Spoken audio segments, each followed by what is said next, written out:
Hi friends, आज मी बनवत आहे मुरमुऱ्याची आणि मक्काची आणि मटकीची भेळ। तर कशी बनवत आहे चला मी तुम्हाला दाखवते।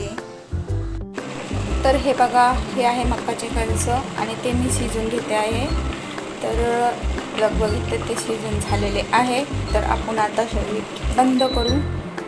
आणि हे बघा, ही आहे पत्तागोबी, एक टोमॅटो, लिंबू आणि मटकी। आणि इथे बघा, हे आहे मुरमुऱ्याचा चिवडा।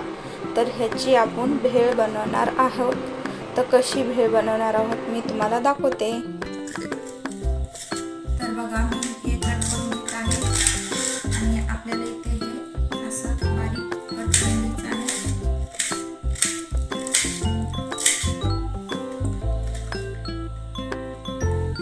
तर बघा, हे सगळं मी कट करून घेतलं आहे आणि मक्का सोलून घेतली आहे, ही घेतली मटकी। तर चला आता आपण बनवून घेऊया। हे बघा, हे सगळं आपण मिक्स करणार आहोत। त्याच्यात पत्तागोबी, जे की तुमच्या लेकरांना बिलकुल आवडत नसेल तर अशी तुम्ही खाऊ घालू शकता। भेळ वगैरे बनवून हे टाकले आहे मक्का आणि टाकणार आहोत टोमॅटो,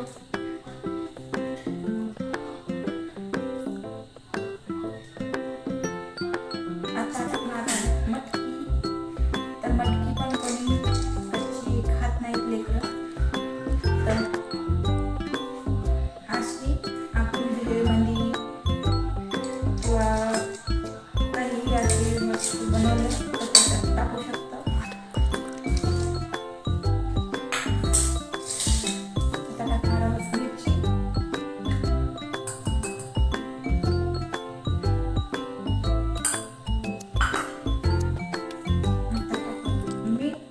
मीठ थोडंच टाकते कारण की आपल्या चिवड्यात ऑलरेडी मीठ आहे।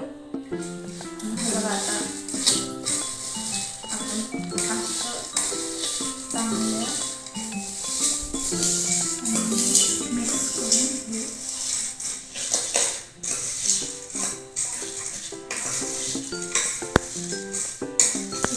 ही सगळी मिक्स आणि आता आहे लिंबूची बारी।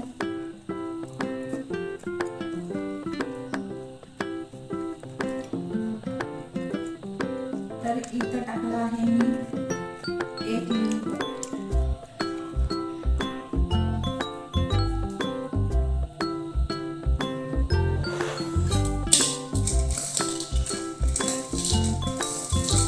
तर बघा अशी झाली आहे भेळ। आणि आता लागू आपण प्लेटमध्ये खायला। तर मी घेत आहे प्लेटमध्ये।